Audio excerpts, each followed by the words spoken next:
Hey there, and welcome back to Beauty Bee.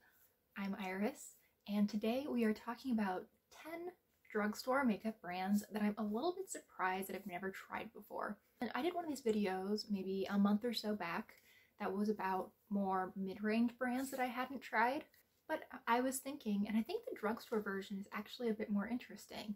I mean, at the base of it, the reason I haven't tried most of the brands in the previous video is just price.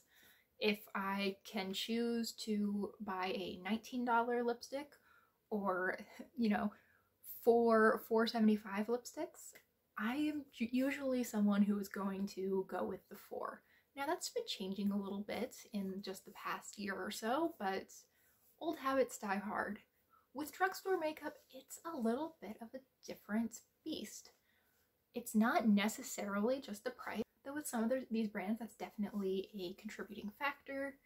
I thought that this would be an interesting video to get into why I think that I haven't ever pulled the trigger on some of these brands, as well as what I would purchase from each of these brands if I did decide that I wanted to try them.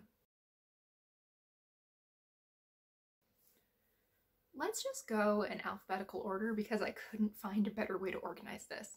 And we're starting with BH Cosmetics. Now, to me, it seems like BH Cosmetics' most interesting things aren't available at Ulta. I don't like paying for shipping. I mean, I don't think anyone really does, but I will go out of my way to not pay for shipping. I know it's not a great habit, but the fact that I would need to spend $30-ish, maybe $40 on a brand that I'm not familiar with, I've never tried anything from before, in order to not pay for shipping, really stops me from ordering from the BH Cosmetics website. And they don't have any of the things that I want from BH Cosmetics at Ulta. They seem to be lacking a lot of their more interesting palettes, though I admit that I have not checked super recently, so that may have changed. Definitely, if I were to buy something from BH Cosmetics, it would be one of their palettes. I think that it would probably be the Smitten in Switzerland palette. I love those cool toned shimmery neutrals. Those are beautiful. I am interested in acquiring a matte yellow, which that has. And overall, it's just such a pretty palette, and I've heard such good things about the quality of BH Cosmetics' recent eyeshadow palettes that I'm very interested to try it. As I was putting this list together, I was really questioning if I was just forgetting something massive, because I don't think I've ever tried any nail polishes from Essie. I have purchased a nail polish. I bought one of their top coats as part of a Mother's Day gift for my mom, but I've never used one of the polishes before. That doesn't seem right to me, but as I was thinking through, I think it's true. I don't think I've tried anything from Essie before. Now, I really like quick dry nail polishes, so I think that if I were to buy anything from the line, I would probably buy the Expressi line, which is their quick dry version, and I think I would get it in the shade No Time for Local, which is a cool tone brown. It looks more on the taupe side, at least online. And then I realized why I have never tried anything from Essie, because that nail polish was going to be $9. I'm not really in the market for $9 nail polish. I have some brands that I'm very happy with that fall in the under $5 category. I really like the Sally Hansen Insta Dry. Wet n Wild has revamped their Fast Dry line, which I'm really intrigued to try, and there are similar shades in those lines that I would go to before Essie. So I am surprised that I haven't tried it on one level, because I almost assumed that I had. However, when I really broke it down by cost, it's not all that surprising. Next up we have Hard Candy, which is still around, to my surprise. Now, I kind of thought this brand had gone out of business. Turns out that it is still sold at Walmart. Now, I'm not surprised that I haven't tried anything from Hard Candy recently. I mean, has anyone tried anything from Hard Candy recently? I see that they have products online, but there's nothing, A, that really jumped out to me as being interesting, and B, Most of the things that they had, I at least vaguely remembered from that sort of 2015 YouTube era. And I'm a little surprised that I never bought anything in that sort of 2015 YouTube era. At the time, I did a lot of shopping at Walmart. It was definitely the biggest retailer in the town that I went to college in. And I actually don't think there was anywhere else in that town except for maybe a Walgreens where you could have purchased any makeup. But I never bought anything. I still have never tried anything. And at this point, I think it's probably not going to happen.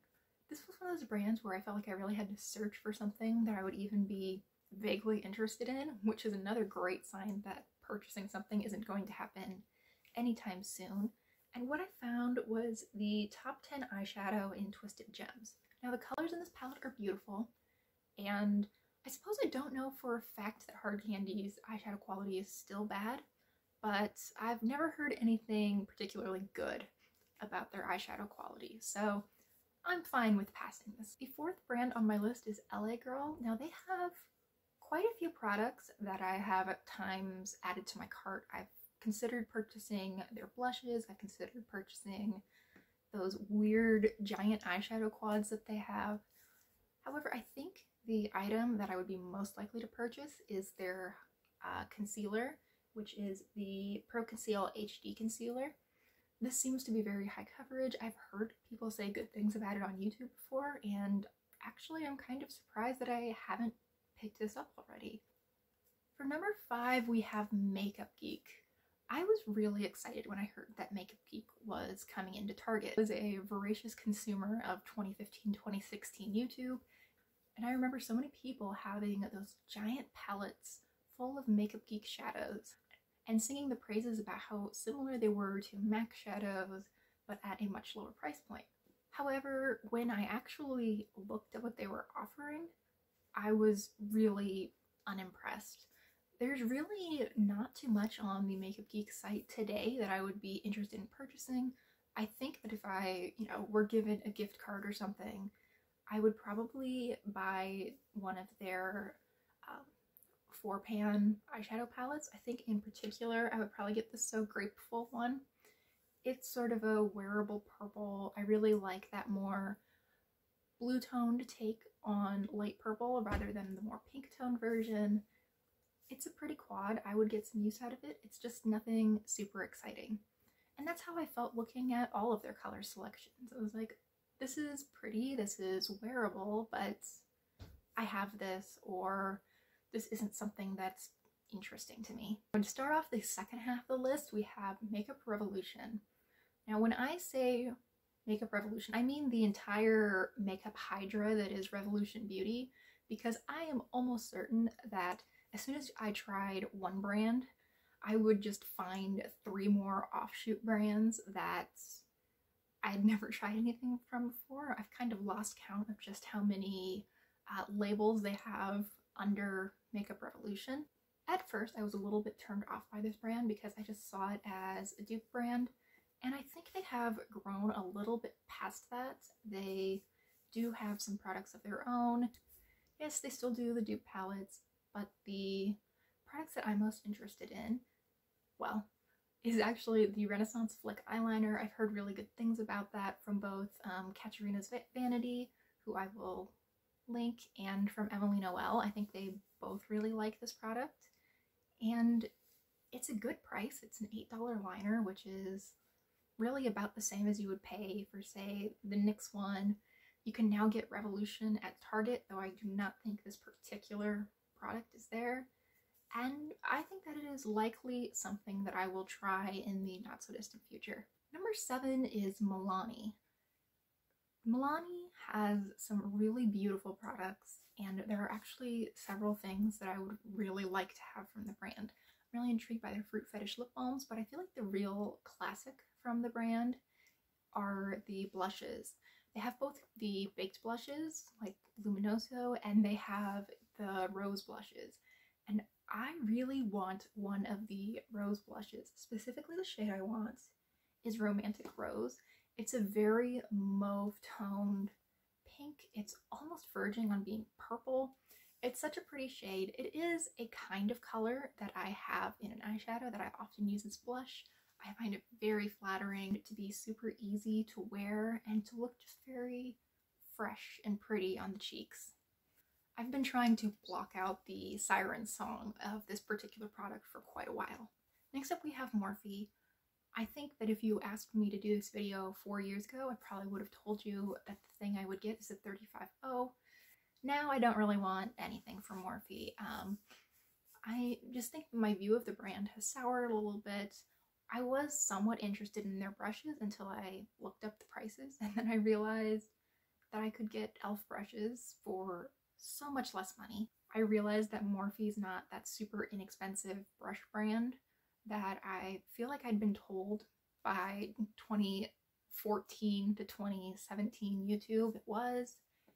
And yeah, I'm just not interested. I am kind of surprised that I never just gave in 2017 and used code Jacqueline for 10% off, but I'm glad I didn't. Like I said, there's really not a whole lot on the Morphe site that really appeals to me. However, I think if I were to purchase anything, it would probably be one of their blush trios, and specifically, I would probably pick up the one in Pop of Pink. It's pretty. I think I would get quite a bit of use out of it. However, I don't really want anything to do with Morphe.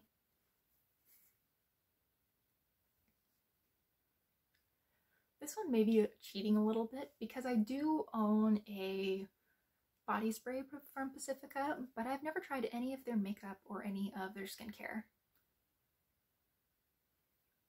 This may be cheating a little bit because I've never... This one might be cheating a little bit because I do own a body spray. This one might be cheating a little bit because I don't own... This one might be cheating a little bit because I do own a body spray from Pacifica. However, I've never tried any of their makeup or any of their skincare, so it's going on the list anyway. It's my video, I make my own rules. I think the reason I've never tried any of the face products from Pacifica is that A, they are a bit on the pricier side. They're more in that physician's formula kind of price bracket, and I tend to go for things that are just a little bit cheaper at the drugstore. Additionally, their natural beauty, clean beauty shtick has never really appealed all that much to me.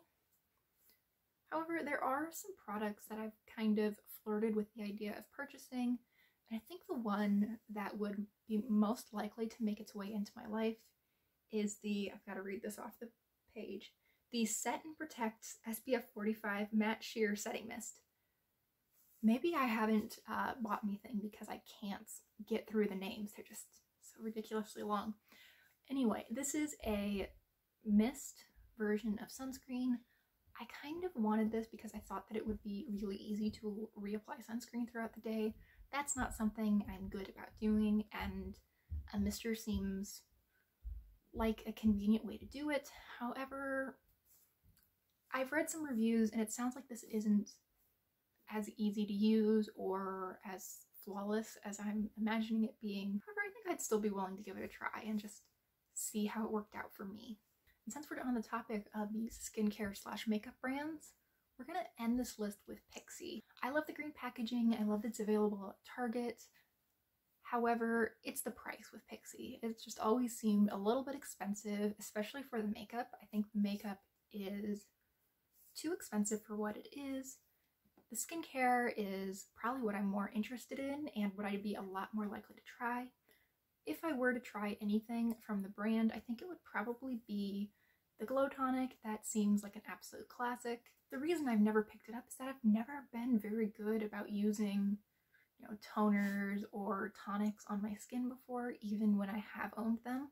And while I have been a lot better about doing my skincare routine, I'm not convinced that I would actually use this product if I owned it. I ended the companion video to this one by talking about how much it would actually cost me if I were to try all of these brands and the products that I identified. Now with these drugstore brands, of course it's a little bit lower. However, it would still be prohibitively expensive, at least for me. The total for this would come to $109.94. Now, of course, it's drugstore makeup, so I should definitely be able to bring that number down somehow. If nothing else, I could use the $3.50 or $15 coupon at Ulta. It's definitely better than the $300+ total that the mid-range version of this video came to. However, it's still a lot of money. And an unintended consequence of this video was that it was a really good reminder of just how much even drugstore makeup does add up. Alright, I think that is it from me. Thank you so much for watching. I'd be really interested to hear which brands from the drugstore you're surprised you haven't tried. And because I am actually pretty interested in purchasing some of these products, I would love to hear your thoughts or little mini reviews on any of them. Thanks again for watching. I hope you enjoyed, and I hope you'll consider liking and subscribing if you did. I'm looking forward to next time already. See ya.